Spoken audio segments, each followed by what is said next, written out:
Durante años se dijo que Sin tetas no hay paraíso estaba basada en hechos reales. Eso era cierto. Lo que nunca se dijo fue en quién. La historia no se negó, se fragmentó, se diluyó en una explicación conveniente. Fueron miles de mujeres. Así, nadie era nadie, y nadie tenía rostro. La serie fue presentada como una ficción cruda, incómoda, un retrato colectivo, un mito. La historia ya estaba ocurriendo. No fue imaginada, fue observada, escuchada, recogida de testimonios reales y transformada en ficción. En ese proceso, la realidad no desapareció. Se esconde, a plena vista. Hay algo inquietante en Sin tetas no hay paraíso. No en la historia que todos vimos, sino en lo que quedó debajo. En lo que no se dice, en la sensación que permanece. Como si nada hubiera sido inventado desde cero, como si la novela hubiera nacido de relatos escuchados en voz baja, repetidos tantas veces que terminaron perdiendo su forma original, pero no su estructura. En 2005, Gustavo Bolívar publica Sin tetas no hay paraíso.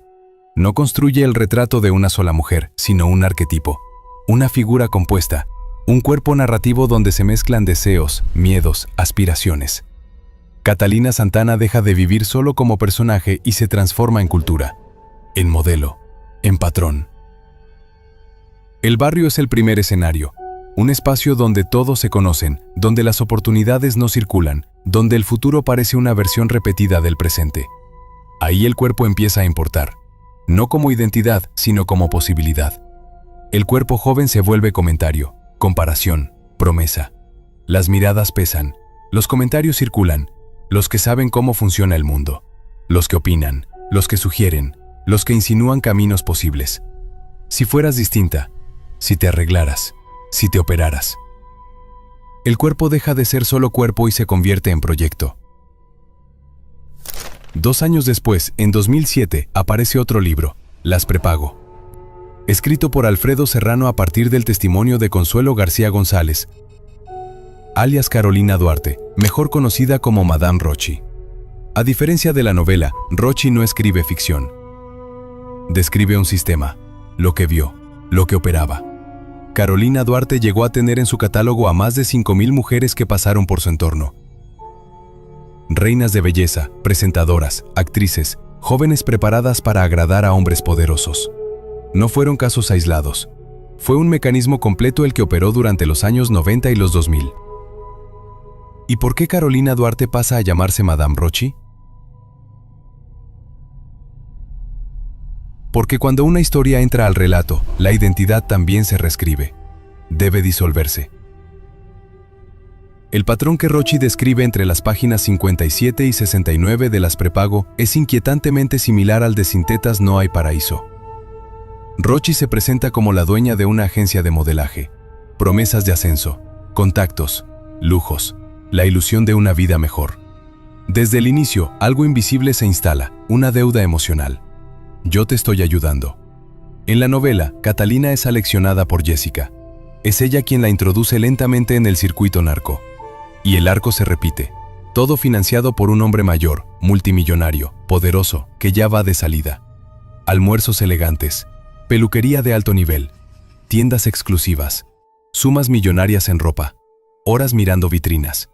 Tranquila, le dice Rochi, juntas vamos a triunfar. Y siempre, detrás de todo, el miedo. La cámara escondida. Bolívar muestra narcos que graban encuentros. Rochi narra el mismo temor. La reina tenía miedo constante a ser grabada, a perder el control. Se enseñan reglas, se ponen condiciones, se crea la ilusión de seguridad. Pero el peligro sigue ahí, solo cambia de forma, y el cierre nunca es limpio.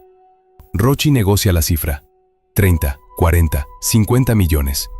Sabe que él pagaría cualquier cosa. Está enamorado. La cita ocurre en un hotel del norte de Bogotá, entre candelabros, rosas y champaña. La reina sonríe. Dice, ¡ay, tan lindo! Rochi se va y deja una frase clave. Lo que venía después, yo nunca lo supe. 8 días más tarde, la joven se casa con su novio. Y entonces aparece la grieta. Un detalle mínimo. Un dato que no encaja. Porque cuando la realidad se transforma en ficción, los nombres se rompen primero. La reina le pregunta al narco su signo. Él responde, Piscis. Ella sonríe. Dice, ¡ay, qué machera! Es exactamente el que confluye con el mío. Mire que en la vida nada es coincidencia. Rochi menciona a Lina María Gaviria. Señorita Meta 1995. Pero Lina nació en septiembre. Es Libra. Ese error no construye ficción, la delata. Porque hay una reina que no encaja en el nombre que se da, pero sí encaja en todo lo demás. Encaja en la edad, en el contexto, en el recorrido, en las consecuencias. Entonces la pregunta ya no es quién inspiró a Catalina. La pregunta real es otra. ¿Quién tuvo que desaparecer del encuadre para que la historia pareciera ficción? Su nombre es Paola Andrea Muñoz López. Nació el 24 de febrero de 1982. Piscis. Creció en Puerto Asís, Putumayo, una localidad humilde, donde las ganas de irse pesan más que cualquier plan. Paola Muñoz no soñó en pequeño. Aprendió desde muy pequeña que, para salir, había que moverse más lejos y más rápido. Y lo intentó a como diera lugar. Desde muy joven entra al circuito de la televisión y de los reinados. 1998. Reina de los carnavales de Puerto Asís. 1999. Reina del turismo Girardot. 2000. Señorita Putumayo en Cartagena, semifinalista. Ese mismo año cursaba primer semestre de Derecho en la Universidad Sergio Arboleda, en Bogotá. 2001. Miss Imagen Juvenil Internacional, primer lugar. Pero hay un punto que quiebra la historia. Antes de los reinados, antes de las portadas, hubo un sueño. En Sin Tetas no hay paraíso, Catalina sale de su casa de madrugada. No huye, no escapa, sale. ¿Para dónde es que se va a estas horas, mija, si ni siquiera ha salido el sol? A trotar, mamá. No es una excusa, es una ruta. El libro es específico, demasiado específico. Catalina corre por la avenida 30, rumbo al aeropuerto.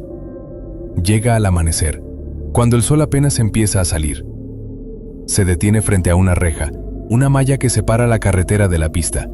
No es una metáfora, es una reja real. Desde ahí ve despegar un avión. No entra, no cruza, mira. Recuesta la frente en la malla y se pone a soñar. No sueña con correr, no sueña con escapar. Se imagina dentro del avión, con un cuerpo distinto, con una vida distinta. El sueño no es el viaje, es estar del otro lado. Y en Puerto Asís, el lugar donde creció Paola Muñoz, existe una calle 30.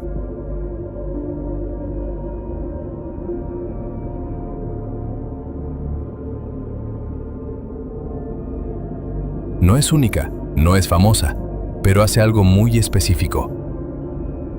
Si la sigues, no llegas a una plaza, no llegas al centro, llegas a un borde, un límite, una reja que separa la carretera de la pista.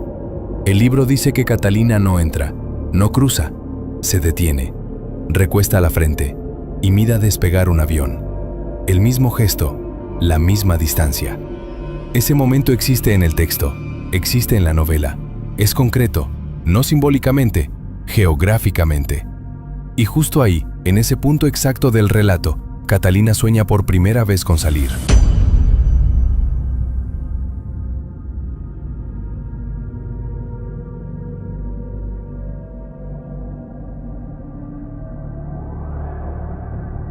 Soñar no tiene costo, intentarlo sí.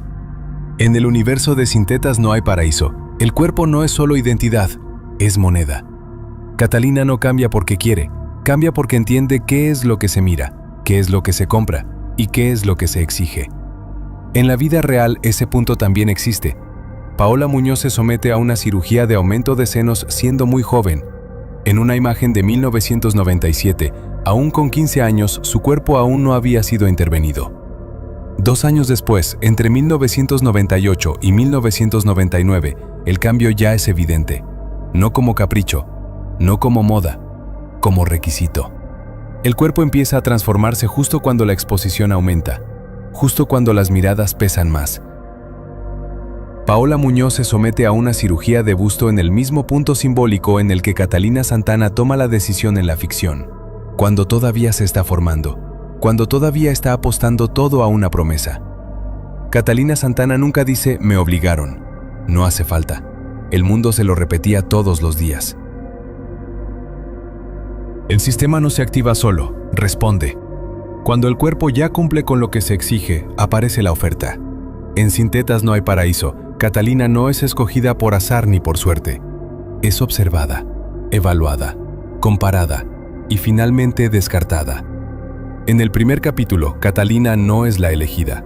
La elegida es otra, Paola. Mientras Catalina es rechazada, Paola es llevada aparte. El Titi la escoge a ella. Más adelante Catalina también será escogida, pero no en privado, no en intimidad, en una fiesta, entre decenas de mujeres. Catalina es una más hasta que deja de serlo. El patrón es claro, primero se mira, luego se compara y al final se selecciona. En la vida real, ese mismo patrón aparece con una precisión inquietante. En Las Prepago, Madame Rochi relata una escena similar. Una fiesta organizada para Juan Carlos Ramírez Abadía, alias Chupeta. Más de 70 mujeres reunidas, reinas, modelos, figuras conocidas del entorno. Entre todas ellas, una es escogida, Paola Andrea Muñoz. Llega con un pantalón oscuro, descaderado, adornado con un aro de plata del que se desprenden cordones que rodean su cuerpo. Una blusa escotada que deja ver el resultado de un cuerpo ya transformado. No por casualidad, no por azar. Chupeta se queda con ella toda la velada. La elección ya estaba hecha. La historia no se repite, se desplaza. La misma escena, contada desde otro ángulo. Primero la ficción, después la realidad. O tal vez al revés. Porque las historias basadas en hechos reales no nacen en un guión. Se observan durante años, se repiten, cambian de nombre. Antes de Sin Tetas No Hay Paraíso, Gustavo Bolívar ya estaba mirando el mismo mundo. No desde la fantasía, desde la calle. Pandillas, guerra y paz no construía personajes, los recogía del entorno. Y en ese universo, mucho antes de Catalina Santana, aparece una figura que no es protagonista pero tampoco es casual. Paola Muñoz no surge con Sin Tetas, ya estaba ahí. Años después, Gustavo Bolívar diría en una entrevista: Catalina y su amiga, a las que yo llamo la Diabla. ¿Catalina existe? Existe, claro. ¿Es real? Sí, es real. No. Nosotros estábamos en una gira con los miembros de Pandillas Gripas en Pereira, y las chicas se me acercan a decirme que quieren entrar a trabajar en la televisión. Pero hay una grieta en su relato. Bolívar no dice que conoció solo a Catalina. Dice que conoció a Catalina y a su amiga. Y añade algo más. A ambas, él las llamaba la Diabla. No un personaje, un nombre compartido. Una identidad que se desplaza. Dos figuras distintas fundidas bajo el mismo apodo. Como si la historia no pudiera contarse en una sola cara. Como si una sola mujer tuviera que disolverse para sobrevivir al relato. Y el personaje que interpreta Paola Muñoz en Pandillas, Guerra y Paz se llama Jessica. En Sin Tetas No Hay Paraíso, Catalina sale a trotar al amanecer antes de las revistas, antes de las cirugías, antes de ser elegida. Catalina sale a trotar de madrugada, corre por la avenida 30 rumbo al aeropuerto, llega al amanecer. Aves cantando, un avión despegando, se detiene frente a una reja y sueña. En ese sueño, Catalina aún no ha sido escogida, aún no ha entrado a circuito, aún no tiene el cuerpo que el sistema exige. Sin embargo, el sueño es preciso. Catalina se imagina dentro de un avión, sentada junto a El Titi, con un cuerpo distinto, con senos de silicona 3 tallas más grandes. Y entonces aparece un detalle inesperado. En medio de la escena, el texto introduce la mirada envidiosa de Paola. La envidia no es un adorno narrativo, es una señal, porque en ese punto de la historia, Paola no tendría nada que envidiarle a Catalina. Paola ya tiene lujos, ya tiene contactos, mientras que Catalina no ha sido elegida, no ha ascendido, aún no ha ganado nada. La envidia no apunta al presente, apunta al lugar que Catalina va a ocupar. Paola no envidia lo que Catalina ya es, envidia lo que Catalina está a punto de convertirse. En la serie, ese mismo gesto se traduce de otra forma. Mientras Catalina trota, una camioneta se detiene. Desde adentro, una joven observa. Catalina la mira de vuelta. Una ya estuvo dentro, la otra aún corre por fuera. La ficción repite la misma imagen desde distintos planos. Una mujer que ya conoce el circuito y otra que está a punto de entrar. La envidia no habla de rivalidad, habla de desplazamiento. Cuando una historia real no puede contarse en línea recta, se fragmenta. Una parte avanza, la otra queda al costado. Por eso Paola aparece ahí. No como protagonista, no como antagonista, sino como la figura que observa cómo el lugar que ella conocía empieza a ser ocupado por otra. En el año 2000, Paola Andrea Muñoz López llega al Certamen Nacional de la Belleza de Colombia, con apenas 18 años. Era octubre del mismo año. La revista Cromos publica a las primeras 7 candidatas confirmadas al certamen nacional. Entre esos nombres aparece Paola Andrea Muñoz López. Es la participante más joven. Deslumbra al público. En Cartagena su presencia la convierte rápidamente en una de las favoritas. Pero la historia no comienza ahí. Un año antes, durante el Reinado Nacional del Turismo, en Girardot, empiezan a circular comentarios en el entorno. Rumores, susurros, versiones sin confirmar. Se habla de un hombre vinculado al narcotráfico que habría financiado parte de su participación. Según estos relatos, Paola no quería mantener una relación con él. La presión, dicen, provenía de su madre. Nada se comprueba, nada se confirma, pero el rumor queda. Es en ese mismo periodo cuando entra en escena el diseñador Jaime Almonacid. La apoya, la asesora, la recibe junto a su madre en su departamento. Diseña su ajuar. La acompaña en su proyección mediática. En el año 2000, cuando Paola llega a Cartagena para el certamen nacional, no llega sola. Llega con atención mediática, con expectativas y con una reputación que ya circula en voz baja. Antes del inicio del certamen, el vínculo con Almonacid se rompe. Surgen versiones cruzadas, acusaciones mutuas, denuncias que no prosperan. Paola queda libre de cargos, pero el escándalo ya existe. En el año 2002, Jaime Almonacid es asesinado tras haber sido citado por teléfono. Recibe múltiples impactos de bala. El caso no se esclarece públicamente. Entre personas cercanas se repetía una idea, que Jaime Almonacid estaba rodeado de muchos líos y problemas. Se hablaba de amistades peligrosas. No eran hechos comprobados, eran rumores, pero eran persistentes. Catalina Santana tenía un anhelo claro, ser actriz. En la ficción, Catalina solo puede imaginarlo, lo sueña, lo proyecta, pero no llega. En la vida real, alguien sí lo hizo. Paola Muñoz no se quedó al borde del relato. Paola entra en televisión, aparece en producciones reconocidas en Colombia, habita el mismo universo que Gustavo Bolívar ya comenzaba a observar. El sueño de Catalina Santana no se cumple en la ficción. Paola Muñoz, en cambio, sí lo vive.